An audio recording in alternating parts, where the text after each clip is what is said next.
নমরুদ গোটা পৃথিবীর বাদশা, থাকা অবস্থায় আল্লাহ তারে গোটা পৃথিবীর রাজত্ব দিছে। রাজত্ব পাইয়া ইব্রাহিম খলিলুল্লাহরে কয়, তুমি যে আল্লাহ দাবি করো, তোমার আল্লাহকে আমার সঙ্গে পারবো? নাউজুবিল্লাহ। ইব্রাহিম খলিলুল্লাহরে বলল, তোমার আল্লাহরে বলো আমার সঙ্গে যুদ্ধ করবনি। নাউজুবিল্লাহ। এমনকি নমরুদ যুদ্ধ করার জন্য সে কিন্তু তার বাহিনী রেডিও রাখছে। 50 কিলোমিটার এরিয়া নিয়ে নমরুদের বাহিনী দাঁড় করাইছে আল্লাহর সঙ্গে যুদ্ধ করার জন্য। নাউজুবিল্লাহ। এর আগে একবার তীর মারছে, আল্লাহ তীরের মতো রক্ত লাগাইছে। তীর ফিরে আসার পরে সে ডান্স দেওয়া শুরু করছে, লাফালাফি শুরু করছে। দেখছো আমি যে কইছি ইব্রাহিমের আল্লাহ মাইরা ফলাইছি, তার প্রমাণ হইল রক্ত লাগায়। ইব্রাহিম খলিলুল্লাহ বলে, মালিক চতুর্দিক দিয়া সে বিভ্রান্ত ছড়াচ্ছে, আপনি তার একটা ব্যবস্থা করেন। এখন আপনার সঙ্গে সে যুদ্ধ করতে চায়। আল্লাহ যুদ্ধ করার জন্য তারে রেডি হইতো। সে যুদ্ধ করার জন্য রেডি হইল। 50 কিলোমিটার এরিয়া নিয়ে বাহিনী রেডি করছে। প্রতিটা বাহিনীর শরীরে লোহার পোশাক, অস্ত্র নিয়ে দাঁড়ায় আছে। আর বারবার বলে, ইব্রাহিম রে, তোমার আল্লাহর বাহিনী কেন পাঠায় না? নমরুদ মনে করছে আল্লাহ মনে তারে মারার লেগে কামান বিমান বাড়াইব। বলুন, এর মতো নমরুদ রে মারতে আল্লাহর কি কামান বিমান লাগবে? আল্লাহ বারবার ইব্রাহিম খলিলুল্লাহ বলে, মালিক কত বড় নাফরমান গো, সে কত কিলোমিটার এরিয়া নিয়ে বাহিনী দাঁড় করাইছে আমার মালিকের সঙ্গে যুদ্ধ করার জন্য। ইব্রাহিম বলে, মালিক বড় কোনো কিছুর দরকার নাই, তার সঙ্গে আপনার কামান বিমানের তো দরকার নাই। এত বড় নাফরমান, আপনার খাইয়া আপনার পয়রা আপনার সাথে আপনার নিয়ামত ভোগ কইরা এখন সে আপনার সঙ্গে যুদ্ধ করতে চায়। এর মতো নাফরমানরে ধ্বংস করে দেন। আল্লাহ কয়, অপেক্ষা করো। কিছুক্ষণ পরেই নমরুদ কয়, ঘটনা কি, তোমার আল্লাহ বাহিনী পাঠায় না কেন? আল্লাহ কয়, ইব্রাহিম রে, তারে উপরে তাকানোর জন্য। নমরুদ দা উপরের দিকে তাকায়া দেখে কালো দুয়ার মতো সা সা করে নিচের দিকে খালি নামতেছে। নমরুদ মনে করছে কোন বাহিনী আসবে, কিন্তু দেহ উপর দিকে দোয়া আসতেছে। যত সামনে আগায়, যত কাছে আগায়, দেখে দোয়া না, এটা এক ধরনের জাকে জাকে জাকে জাকে মশা আসতেছে। বলুন, আল্লাহ কি তারে মারার জন্য কোন বড় প্রাণী পাঠাইছে না সবচেয়ে ক্ষুদ্র প্রাণী? একেবারে ছোট্ট যেগুলার আমরা থাফায়া মেরা বলে, ঠিক কিনা? এমন মশা পাঠাইছে আল্লাহ। হয় বড় কিছুর দরকার নাই, মশা দিয়া তারে সাইজ করো। 50 কিলোমিটার এরিয়া, এটা সাধারণ কথা নয়। 50 কিলোমিটার এরিয়া বুঝতেছেন নি কত জায়গা? এখান থেকে ব্রাহ্মণবাড়ি হইব, আরো বেশি দূর হইব। এতটুক জায়গা নিয়ে শুধু খালি তার বাহিনী সবগুলা লোহার পোশাক, আর আল্লাহ বাড়াই যে মশা। নমরুদে হাসি শুরু করছে আর কয়, বলছিলাম তোমার মালিক আমার সঙ্গে পারবে না। দেহ মশা পাঠাইছে, এই মশা তো তাফায় মেরে ভালো। যখন মশায় ঢুকলো, সবার লোহার পোশাক পরা, লোহার পোশাকের ভিতরে সব ঢুকছে। তাবা দিব কোন সময়? লোহার ভিতরে ঢুইকা সবগুলারে কামড়ানো শুরু করছে। এটা দুনিয়ার মশা নয় যে শুধু রক্ত খাইব। এটা এমন একটা মশা, এটার ভিতরে ঢুইকা আপনার মাংস খায় বলা, পুরা শরীর জালি জালি করে লেছে। এই যে মাউথ পিসটা যে জালি জালি, এরকম শরীর জালি, সেকেন্ডের ভিতরে সব শেষ।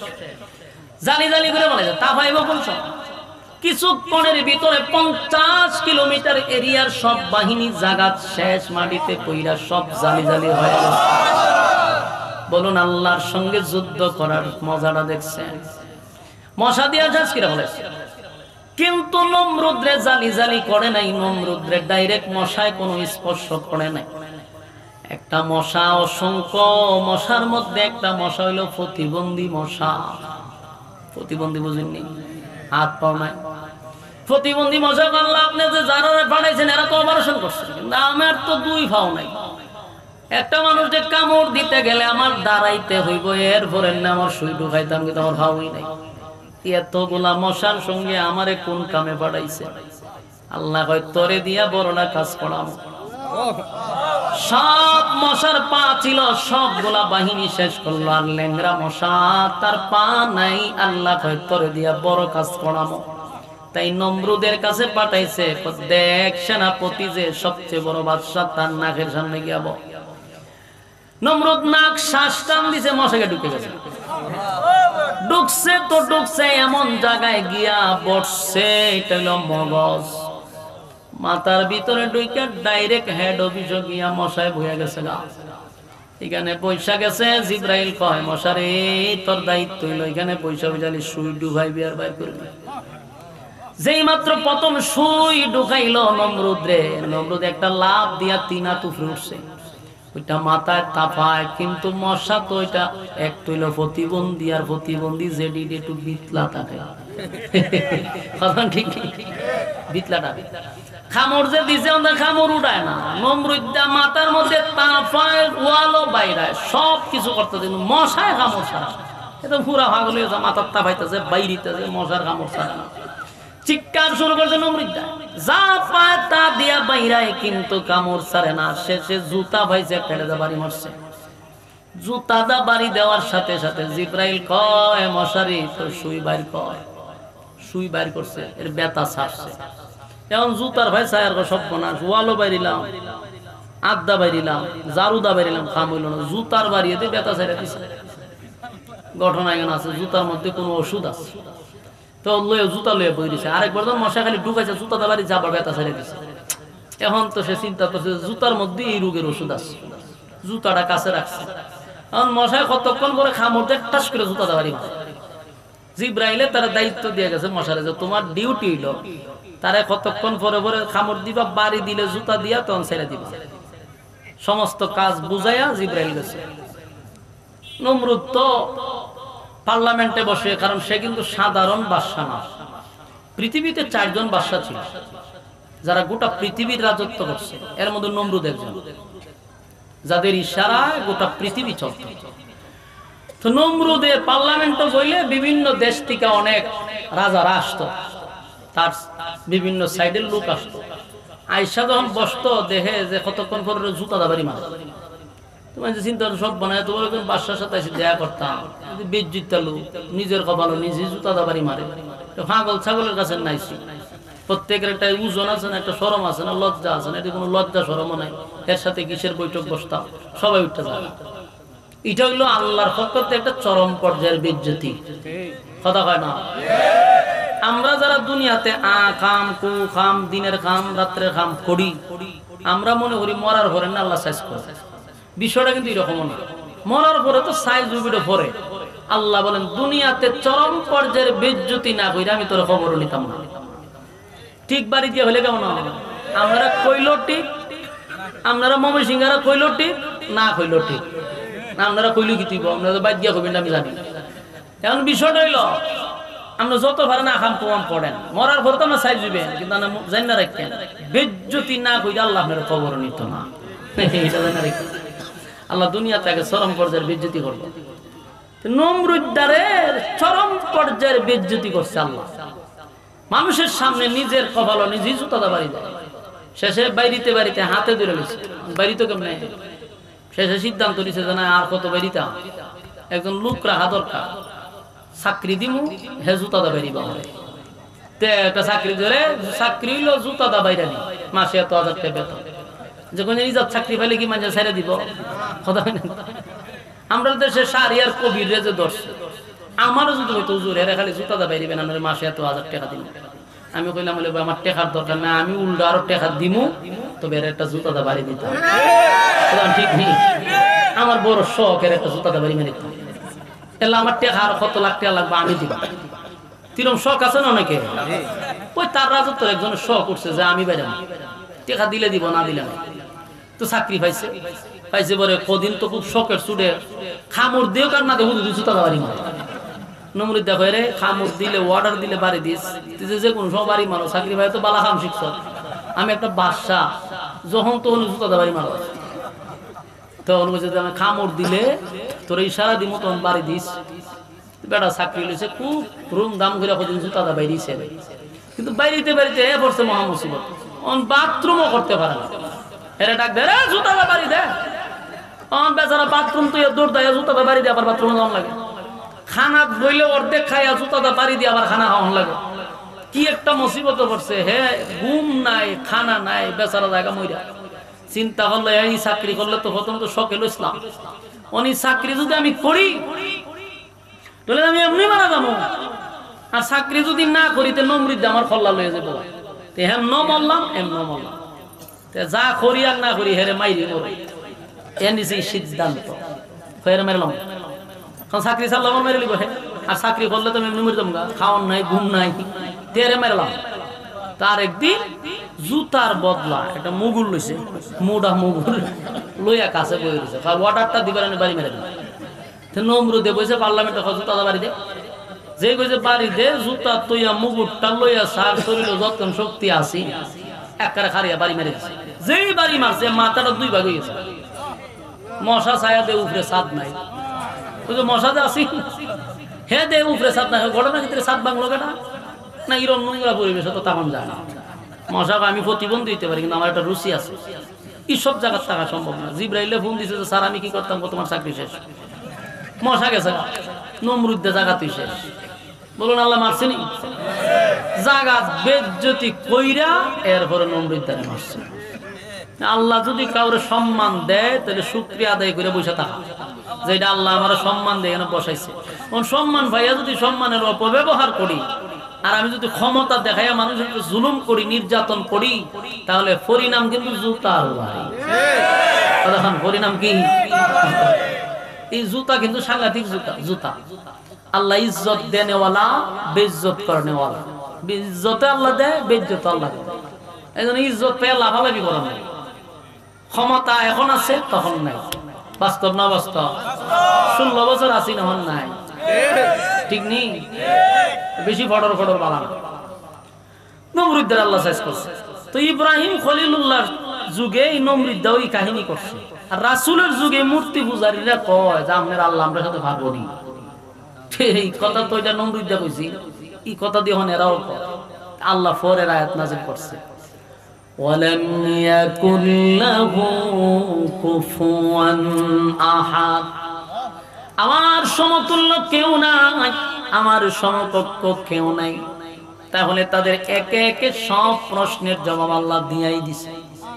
1 নাম্বার প্রশ্ন, কুল হুয়াল্লাহু আহাদ, নবী আপনি বলুন আমি আল্লাহ এক। আল্লাহুস সামাদ, আমি কারো উপর মুকাফির কিনা। লাম ইয়ালিদ ওয়া লাম ইউলাদ, আমি আল্লাহ কারো কাছ থেকে জন্ম নেই নাই, কারো জন্ম দেই নাই। ওয়ালাম ইয়াকুল লাহু কুফুয়ান আহাদ, আমার সমকক্ষ আমার সমতুল্য কেউ নাই। বেঈমানদের প্রশ্নের জবাবে আল্লাহ সূরা ইখলাস নাজিল করে তাদের দাঁত ভাঙা জবাব কিন্তু আল্লাহ দিয়া দিল। এরপরে তারা এখান থেকে উইটা আরো অনেক মজলিসে রাসূলকে অনেক প্রশ্ন করছে। বলছে আপনার আল্লাহ যদি কুল কায়নাত সৃষ্টি করে থাকে, যার ইশারায় সব চলে, তাহলে প্রশ্ন হলো আপনার আল্লাহর কি ক্লান্তি আসে না? আপনার আল্লাহর কি ঘুমে ধরে না? আপনার আল্লাহর কি একটু ক্লান্তি লাগে না? আপনার আল্লাহর কি ঘুম নাই? আপনার আল্লাহর কি ঘুম নাই? আল্লাহ সেই জবাবটাও কোরআনে দিয়া রাখছে। হ্যাঁ না, কোন কথা কইরে দূরে লই ফোন আমাদের ধরে লই কথা হয় না বই। আল্লাহ কিন্তু এই জবাবও দিছে, লা তাখুযুহু সিনাতুন ওয়ালা নাওম। আল্লাহ বলে আমার ঘুমও নাই, আমার তন্দ্রাও নাই। সুবহানাল্লাহ। এ মালিক কি ঘুমায়? কথা হয় না, মালিক ঘুমায় না। মালিকের তন্দ্রা নাই, মালিকের ঘুম নাই, মালিকের তন্দ্রা নাই। এই আসমান জমিন সূর্য চন্দ্র গ্রহ নক্ষত্র পাহাড় পর্বত সাগর নদী নালা খাল বিল কীট পতঙ্গ সব আল্লাহর ইশারায় চলে রে। কিন্তু আমার মালিক একটা সেকেন্ডের জন্য ঘুমায় না, আমার মালিকের ঘুম নাই।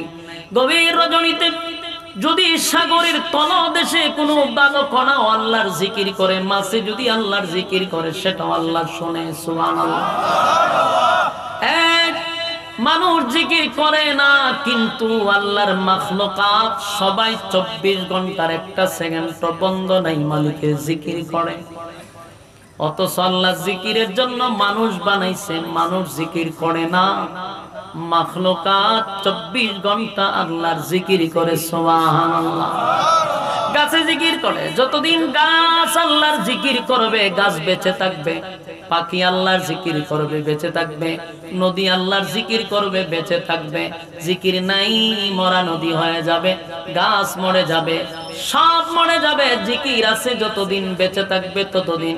প্রশ্ন হলো, মানুষকে বানাইলো জিকিরের জন্য, মানুষ জিকির করে না তারপরও বেঁচে থাকে কেন? বলে মানুষের জন্য আল্লাহ জান্নাত বানাইছে, মানুষের জন্য জাহান্নাম বানাইছে।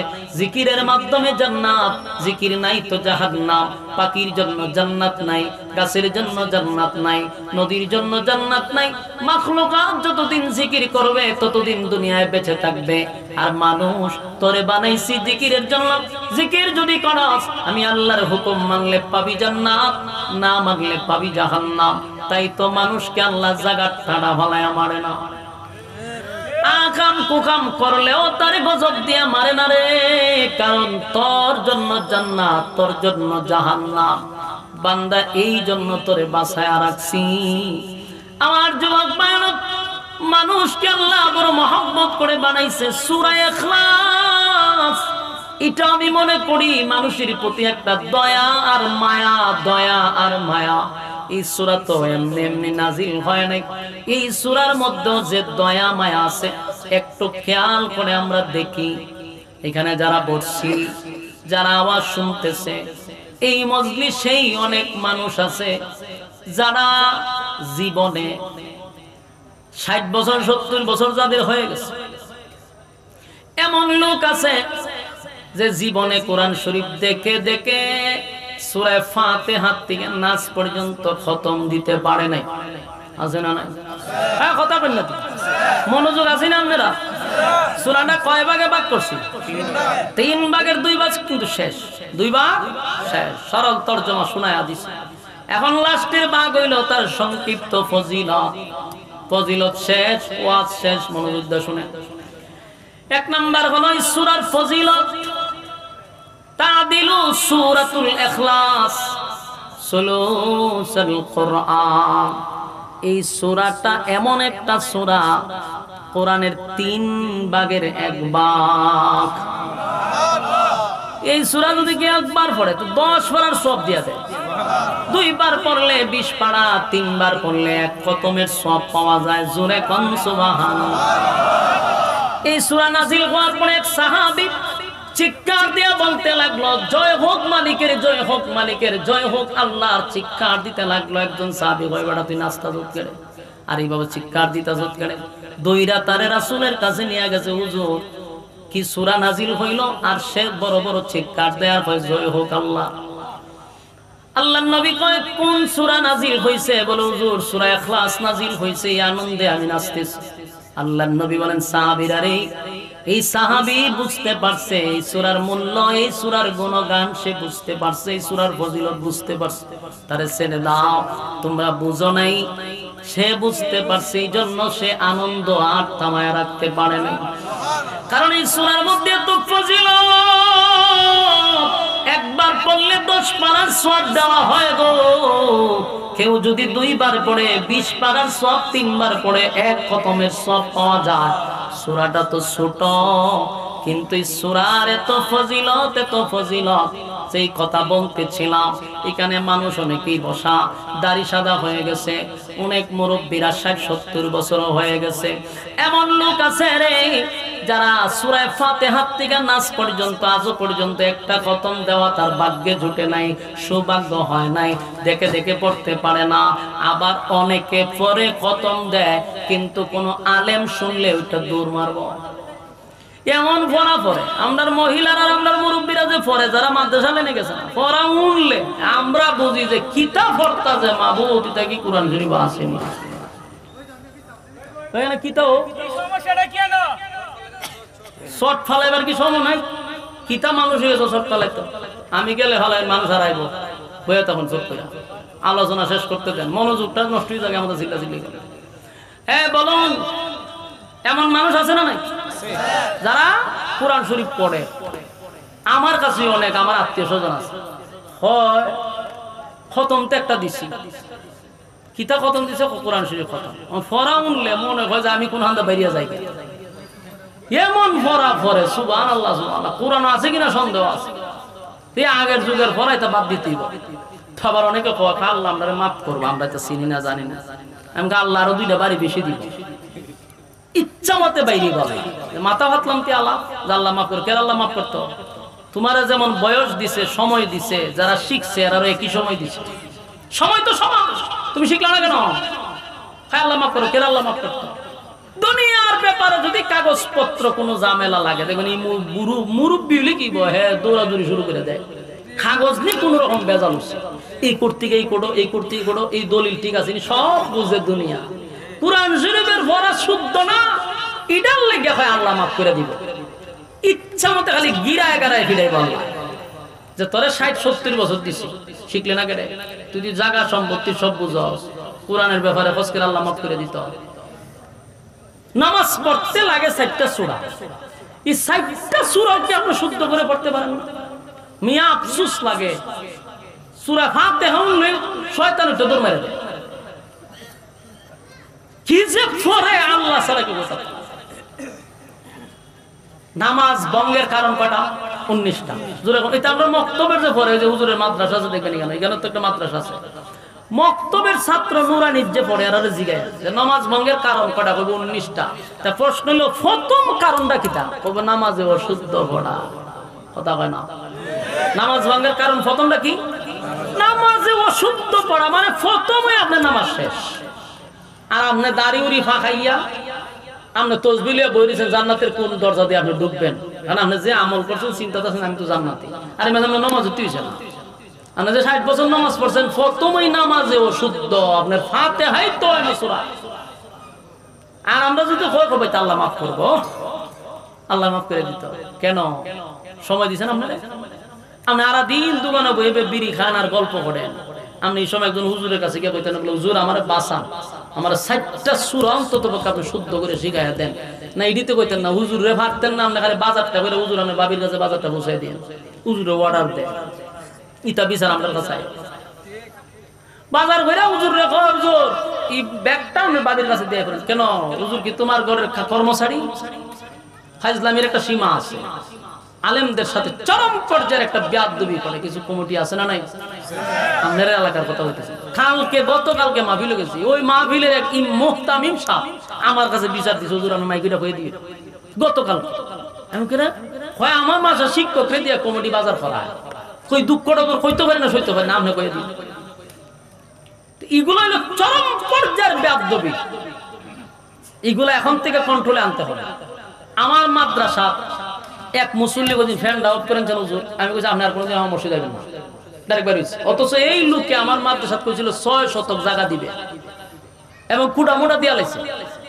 আমার জায়গা দরকার নাই, বাইরে বাইরে আস। আজকে আপনি অর্ডার দেন ফ্যানের সুইচ বন্ধ করে, আপনার কোমরে কি ঠাড়া পড়ছে? কেন অর্ডার দিবেন? ফাজলামি পাইছেন? এগুলা করা যাবে না। আপনি দোকানে বই আড্ডা মারা দেন, সূরা 60টা ঠিক করেন না কেন?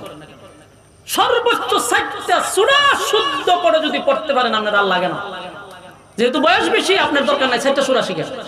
অন্তত পক্ষে নামাজে অশুদ্ধ যেন না হয়, নামাজ ভঙ্গের কারণ যেন না হয়। কথাটি খুব তিতা লাগতেছে না মুরব্বী? করল্লার জুস খুব তিতা, কিন্তু এটা যদি সহ্য করে খাই নিতে পারে তাহলে কিন্তু আবার গেলে শরীরের উপকার আছে। কথা এই কথাগুলি অনেক তিতা, কিন্তু এটা যদি আমল করে নিতে পারেন তাহলে আপনার জীবন সাকসেস। কথা তো তিতা, আর মিডা মিডা কথা খাইলে ডায়াবেটিস হইব, শরীরের ক্ষতি হইব। আপনি মিডা ওয়াজ শুনতে খুব মজা লাগে, এগুলা ক্ষতিকর। এই জন্য আমি যে কথাগুলি বললাম, মাদ্রাসার হুজুর ওগুলো আছে 4টা সূরা শিখবেন শুদ্ধ করে, যেন শয়তান আমাদের ঘরে না দূর না দেয়। শুদ্ধ করতে হবে। তো সূরা ইখলাস আমরা যেহেতু সূরা ফাতিহা থেকে একেবারে নাস পর্যন্ত দেখে দেখে খতম দিতে পারছি না, যদি এই হালতে মরে যাই, খুব ভালো করে খেয়াল করুন, এই হালতে যদি মারা যাই আমল নামার মধ্যে দেখা যাবে একটা কোরআনের খতমও নাই। আল্লাহ বলবে বান্দা রে আমি না কোরআনকে তোদের কাছে নিয়ামত স্বরূপ পাঠাইলাম, এই কোরআন পাওয়ার পরেও একটা খতম কোনোদিন দিলি না, তোর আমলনামায় একটা কোরআনের খতম পর্যন্ত নাই। তুই কত বড় হতভাগা, কত বড় কপাল পোড়া, কোরআন পাওয়ার পরে কোরআনটার সুন্দর গিলাপ দিয়া ওই সুকেজের উপরে রেখে দিছে। এটা বছরে একবার রমজান ফুটু দিয়া ময়লা টলা সরাইয়া আর একটু দেখে দেখি কি আবার যে বাইন্দা, তো এটা বছরের পর বছর যায়। কোরআন শরীফের গিলাপটাও দেয় না, টিভির কভার কয়েকদিন পরে পরে দেয়। ঠাড়া বড় গেদের কভার। আল্লাহর কোরআনকে অপমান করা। যতটুক সময় পাইবেন কোরআন যদি পড়তেও না পারেন, প্রতিদিন কোরআনটারে কুলে চায়া চায়া যদি চোখের পানি ছাড়েন আর বলেন আল্লাহ পড়তে পারি না, কোরআনের মায়াও ছাড়তে পারি না, এটাকে উসিলা করে আল্লাহ জান্নাত দিয়া দিবে। কোরআনের প্রতি আপনার মহব্বত আর ভালোবাসা থাকতে হবে। তাও যদি না পারেন, মাঝে মধ্যে মাদ্রাসাগুলি আছে, ছাত্ররা যখন কোরআন তেলাওয়াত করে পাশে গিয়া বসা থাকবেন, কইরা যে সওয়াব পাইতেছে শুইনা সমান সওয়াব পাইবে। সমান সওয়াব, শোনা এবং পড়া সমান সওয়াব। বসে থাকবেন অনর্থক বিড়ি না খাইয়া, আড্ডা না মাইরা, বেহুদা কথা না বইলা, কোরআন গিয়া বইবে শুনে সওয়াব পাবেন, সওয়াব পাবেন। কোরআনের খতমের সওয়াব যেন আমলনামায় থাকে। তাই আল্লাহ রাব্বুল আলামিন বান্দার প্রতি কত মায়া আর দয়া করছে। একবার সূরা ইখলাস পড়লে 10 পারার সওয়াব আমলনামায় দিয়া দেয়। এই যুবক ভাই, তাহলে বলুন 2 বার পড়লে 20 পারা, 3 বার পড়লে খতম। এখানে অনেক মানুষ আছে বসা যারা জীবনে একবারও 3 বার এক কুল বলা বসে না, আছে না? ইগানো যে একসাথে 3 বার কুল বলা সূরাটা পড়ি, এরকম অনেকে পড়ছই না, আবার পড়লেও 1 বছরের ভিতরে পড়ছে না। তাহলে বলুন নাই তো এক হইল কোরআনের খতম, আর একবার আল্লাহ এত সুযোগ করে দিছে 3 বার পড়লে খতম, এটাও পড়তে রাজি না। দুনিয়াকে খাওয়ার জন্য আল্লাহ বানাইছে, ঘুমানোর জন্য বানাইছে না? না, মালিক তো বানাইছিল ওয়া খালাকতুল জিন্না ওয়াল ইনসা ইল্লা লিয়াবুদুন। বান্দারে আমি তো ইবাদতের জন্য বানাইলাম, কিন্তু ইবাদত বাদ দিয়া তুই তোর দুনিয়ার রঙ তামাশা নিয়ে ব্যস্ত। জাইনা রাখি চাপা হাসিবতুম আন্নামা খালাকনাকুম আবাসা ওয়া আন্নাকুম ইলাইনা লা তুরজাউন। আল্লাহ বলেন অনর্থক বানাই নাই, অকারণে বানাই নাই, নিষ্প্রয়োজনে বানাই নাই। বান্দারে বানাইছি কিন্তু ইবাদতের লাগি। 3 বার যদি কেউ পড়ে, রব্বে কারীম বলেন ওয়াদা দিলাম, ওয়াদা দিলাম, এক খতমের সওয়াব আল্লাহ তোর আমলনামায় ঢুকায়া দিবে। এই আশা কার ভিতরে আছে? আব্দুল্লাহ দেখায়া দেন কমপক্ষে কয়বার হাত লাগান। আমরা আশা আছেন? তাহলে পড়ুন আমার সঙ্গে, কুল হুয়াল্লাহু আহাদ আল্লাহুস সামাদ লাম ইয়ালিদ ওয়া লাম ইউলাদ ওয়া লাম ইয়াকুল লাহু কুফুয়ান আহাদ। এই মুহূর্তে যারা পড়লেন প্রত্যেকের আমলনামায় কিন্তু অলরেডি 10 পারার সব ঢুকে গেছে। আরেকবার পড়ুন, কুল হুয়াল্লাহু আহাদ আল্লাহুস সামাদ লাম ইয়ালিদ ওয়া লাম ইউলাদ ওয়া লাম ইয়াকুল লাহু কুফুয়ান আহাদ। 20 পারার সব ঢুকছে। আরেকবার পড়ুন, কুল হুয়াল্লাহু আহাদ আল্লাহুস সামাদ লাম ইয়ালিদ ওয়া লাম ইউলাদ ওয়া লাম ইয়াকুল লাহু কুফুয়ান আহাদ। আমার যুবক বাবা, মুরব্বি বাবা, পর্দার আড়ালের মা বোনেরা, আমার সঙ্গে যারা এই মুহূর্তে 3 বার পড়লেন, আল্লাহর কসম প্রত্যেকের আমলনামায় একটা প্রথম সওয়াব আল্লাহ ঢুকায়া দিছে। চিৎকার দিয়া কোন সুবহান। এই যুবক বাবা, আজকের মাহফিল যারা করলো গো, তারাও সাকসেস, যারা বয়ান শুনতে আছেন তারাও সাকসেস। কারণ কোন মাহফিলে যাওয়ার পরে তো মুসল্লিয়ানে কেরামরা এক খতম কোরআনের সওয়াব নিয়ে বাড়ি যেতে পারে না। এখনকার ওয়াজ মাহফিল হইল, যাওয়ার সময় শ্রোতা গুলি নাচতে নাচতে বাড়ি যায়। যদি জিগায় নাচস কেড়ে, ওয়াজও যে নাচাইছে, শ্রোতায়ও নাচে, বক্তায়ও নাচে। এখন হইল ওয়াজ মাহফিলের অবস্থা। আর মাহফিল আসলে পাথর দিল নিয়ে আসে, আরো কঠিন থেকে কঠিন হইয়া শ্রোতা বাড়ি যায়, ফেতনা ভরা জীবন লইয়া বাড়ি যায়। আগে আমরা মাহফিল শুনতাম ওলামায়ে কেরামদের জবান থেকে। মাহফিল আসলে মানুষের দিলটা নরম করে চোখের পানি ছেড়ে বাড়িতে যাইত। পাথরওয়ালা দিল নরম করার জন্য মাহফিল আসতো রে, মানুষ কান্না শুরু করতো মাহফিলে। কিন্তু এখন জামানা পাল্টে গেছে। যেই হুজুর বকাবকি করতে পারে, যেই হুজুর নাচানাচি করতে পারে, আর কতক্ষণ পরে পরে গানও টান দিতে পারে, সেই হুজুর তো হইল এলাকার জনপ্রিয় হুজুর। বাস্তব না বাস্তব? অথচ আমার মাথায় ধরে না, শ্রোতা কেন আসলো, কেন বসলো, আমারে কেন আনলো, কিসের জন্য আনলো? একবারও শ্রোতায় হিসাব মিলায় না। আরামের ঘুম হারাম করে আসলাম, নরমাল বিছানাতে বসলাম, ঘন্টার পর ঘন্টা সময় দিলাম, ওয়াজ শেষে শিখলাম কি, পাইলাম কি, হিসাব মিলায় না। নাচতে নাচতে বাড়ি যায় না। যুবক ভাইরা, আল্লাহর কাছে এটারও হিসাব দিতে হবে গো। শ্রোতাদের হক আছে বক্তার প্রতি, বক্তার হক আছে শ্রোতার প্রতি, হিসাব মিলাবেন। আমি আপনাদেরকে একটা কথাই বলি, আজকের মাহফিলে শ্রোতা ভরপুর না হোক, যারাই আসছে সবার আমল নামায় এই মুহূর্তে এক খতমের সওয়াব, জোরে কোন সুবহানাল্লাহ। এই এতগুলা কোরআনের সওয়াব যদি এলাকার মুর্দা গানের কবরে আল্লাহ পৌঁছায়া দেয়, এলাকাবাসী তো সাকসেস, ঠিক কিনা? আমার যুবক ভাইরা, প্রতিদিন যদি একবার করে 3 বার পড়ি, 3 বার যদি প্রতিদিন পড়ি, তাহলে 365 দিনে 365টা খতম। মরার আগে কতগুলা খতম হয় আপনি একটু হিসাব করে দেখেন। যদি নিয়ত করি যে প্রতিদিন 3 বার পড়ব, 1 বছরে 365টা খতম হয়, 60 বছরে কত খতম হিসাব দিয়া দেখেন। সুবহানাল্লাহ। আল্লাহর নবী বলেন, সূরা ইখলাস এত ফজিলতপূর্ণ সূরা, আল্লাহর পয়গম্বর বলেন যদি কেউ 10 বার পড়ে, প্রতিদিন 10 বার পড়ে, জান্নাতের ভিতরে একটা বালাখানা তার জন্য বানানো হয়। যুবক ভাইরা আমার, দুনিয়ার বাড়ি গাড়ির জন্য মানুষ পাগল, জান্নাতের ভিতরে মালিক বলে আমি বাড়ি বানায় দিব রে। কিন্তু আদা হইল তুই 10 বার যদি সূরা ইখলাস পড়স, জান্নাতের ভিতরে আমি তোর জন্য বালাখানা বানায়া দিব। যদি কেউ 100 বার সূরা ইখলাস কলিজা নিয়া মহব্বতের সহিত যদি 100 বার পড়ে, আল্লাহর নবী বলেন তার জন্য জান্নাত ওয়াজিব হয়ে যায়। আর যদি কেউ সূরা ইখলাস আমলে নিয়ে নেয়, প্রতিদিন পড়তেই থাকে, আল্লাহ বলেন তার সম্মান আর মর্যাদা আমি বাড়ায়া দিব। যুবক ভাইরা, আল্লাহর হাবিব একবার যুদ্ধের ময়দানে গেছে যুদ্ধ করার জন্য। সেখানে সাহাবায়ে কেরাম নিয়ে যুদ্ধের ময়দানে নবী গেলেন, কিন্তু হঠাৎ করে জিবরাইল নবীর সামনে হাজির আর বলে, হুজুর আপনাকে এই মুহূর্তে একটা জানাজায় শরীক হতে হবে। কে রে, কার জানাজা?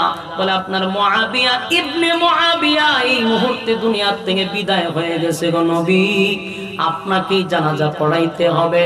আল্লাহর নবী বলেন, মুআবিয়া মারা গেল মদিনায়, আমি কই আর মুআবিয়া কই? আমার আর মুআবিয়ার মধ্যে 100 কিলোমিটারের দূরত্ব।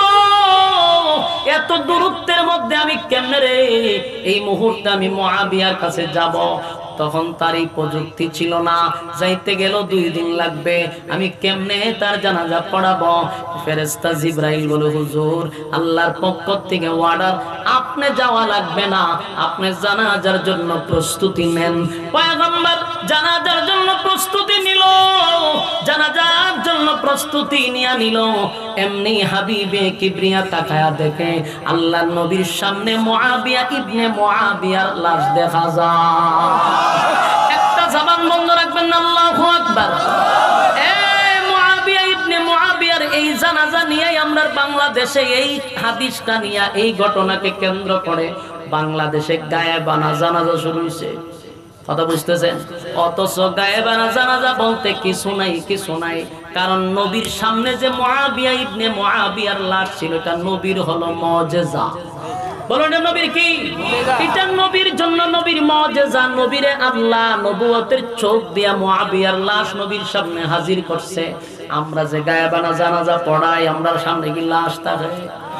তাহলে ওইটার রেফারেন্স হিসেবে এরা টানে। আসলে গায়েবানা জানাজা বলতে কিছু নাই, এটা নবীর জন্য নবীর মুজিজা ছিল, নবীর মুজিজা ছিল। মুআবিয়া ইবনে মুআবিয়ার লাশ যখন নবীর সামনে দেখলো, আল্লাহর পয়গম্বর জানাজার মধ্যে দাঁড়ায়া গেল। যেই মাত্র জানাজা শুরু হয়ে গেছে গো, পয়গম্বর জানাজা পড়াইতে লাগলো। জানাজা শেষ, কমপ্লিট হয়ে গেছে, কিন্তু আল্লাহর নবী তাকায়া দেখে গোটা চতুর্দিকটা যেন মেঘাচ্ছন্ন হয়ে গেছে, অন্ধকার হয়ে গেছে। আল্লাহর নবী বলেন, জিবরাইল, জানাজার আগেও দেখলাম প্রচন্ড রুদ্র, এত রুদ্রর মধ্যে হঠাৎ করে অন্ধকার কেন হয়ে গেল? অন্ধকার কেন হলো? আমি তো জানাজার আগেও দেখলাম প্রচন্ড রুদ্র, জানাজার পরে কেন রে এটা অন্ধকার হয়ে গেল? জিবরাইল বলল, নবী গো, আপনার মুআবিয়া ইবনে মুআবিয়ার জানাজায় এই পরিমাণ ফেরেশতা আসছে, এই পরিমাণ ফেরেশতা আসছে, ফেরেশতাদের কারণে সূর্যের আলো দেখা যায় না। চিৎকার দিয়ে বলি সুবহান। এই যুবক ভাইরা, আল্লাহর হাবিবে কিবরিয়া আশ্চর্য হয়ে গেল, আমার মুআবিয়া এমন কি আমল করলো রে? মুআবিয়ার জানাজায় এত ফেরেশতা। আল্লাহর নবী যুদ্ধে চলে গেলেন, কোনো কিছুই আর বললেন না। যুদ্ধ শেষ, হাবিবে কিবরিয়া যখন মদিনায় ফিরে আসলো, দৌড়াইয়া গেলেন মুআবিয়া ইবনে মুআবিয়ার আত্মীয় স্বজনের কাছে, তাই ওনার ভাই বেরাদারের কাছে গিয়া বলল, আমি একটু জানতে চাই আমার মুআবিয়া ইবনে মুআবিয়া কি এমন আমল করতো, আমি তোমাদের কাছে শুনতে চাই। আল্লাহর নবী বলেন, আমি মুআবিয়ার আমল সম্পর্কে জানতে চাই। তার আত্মীয় স্বজন বলল, হুজুর, আমরা যেমন আমল করি এমনটাই তো করতো। আমরা তার কোন বেশি আমল দেখি নাই, তবে সব সময় একটা আমল করত, উঠতে বসতে ঘুমাইতে যেখানে যাইতো সব সময় সূরা ইখলাস পড়ত। এই যুবক ভাইরা, দিলের কান লাগায় শুনো গো, সূরা ইখলাস এত দামি একটা সূরা, এত ফজিলতপূর্ণ একটা সূরা। সব সময় যদি কেউ পড়ে, আল্লাহ তার সম্মান আর মর্যাদা বাড়ায়া দেয়। এত বাড়ায়া দিবে কল্পনা করা যাবে না। সূরা ইখলাসের মাধ্যমে আল্লাহ এত শান আর এত মান বাড়ায়া দেয়। আমাদের কাছে সময় আছে, আমরা হাঁটতে যাব, বাজারে যাব, অনর্থক কথা বলবো না, বেহুদা কথা বলবো না, অপ্রয়োজনীয় কথা বলবো না। সময় পাইলেই তো সূরা ইখলাস পড়তে থাকবেন। ঘরের ভিতরে আছেন, ঘুমে ধরে না, সূরা ইখলাস পড়তে থাকবেন। এই মা বোনদেরকে বলি, মা বোনেরা শুনেন, অনর্থক কথা না বলে, পাক করতেছেন, আপনি ঘরে রান্না বান্না করতেছেন, বেহুদা কথা না বলে সূরা ইখলাস পড়েন, তরকারির স্বাদও হবে, সওয়াবও পাবেন, সম্মানও বেড়ে যাবে। আমরা অনর্থক কথা না বলে যদি সূরা ইখলাসের আমলটা শুরু করে দিই, আল্লাহর কসম ইজ্জত বেড়ে যাবে, সম্মান বেড়ে যাবে, আর এটা আস্তে আস্তে খতমের সংখ্যা অনেকটা বেড়ে যাবে। মরার পরে দেখবেন শুধু খতম আর খতম। মানুষ যখন কবরে যায় রে, তার আমল কিন্তু বন্ধ হয়ে যায়। যেদিন মারা যাবেন সেদিন থেকে আর ঠিক আছে ইনশাআল্লাহ, আপনারা যারা আছেন কেউ আমার পরে উঠাউঠি করবেন না, সবাই বসবেন, আর যে কথাগুলি বলছি এই কথাগুলির উপরে আমল করবেন। কমপক্ষে কয়বার? হ্যাঁ, হাত তুলেন। কমপক্ষে কয়বার? কমপক্ষে 3 বার। একেবারে হাত বললাম আলিছে, তার মানে এরা নিয়ত খুব খারাপ, করতো না তো, এটি এখন খালি হাত তুলছে পরীক্ষা করতো না। হ্যাঁ বলেন কয়বার? কমপক্ষে 3 বার ডেইলি যদি আমল করেন, 365 দিনে 365টা কথা সুবহানাল্লাহ। মরার পরে দেখবেন চতুর্দিক দিয়ে খালি আমল আর আমল। আল্লাহ আমাদের সবাইকে বলনেওয়ালা শুননেওয়ালা উভয়কে আমল করার তৌফিক দান করে, আমিন। কেউ যাবেন না, সবাই বসবেন। আসসালামু আলাইকুম ওয়া রাহমাতুল্লাহি ওয়া বারাকাতুহু।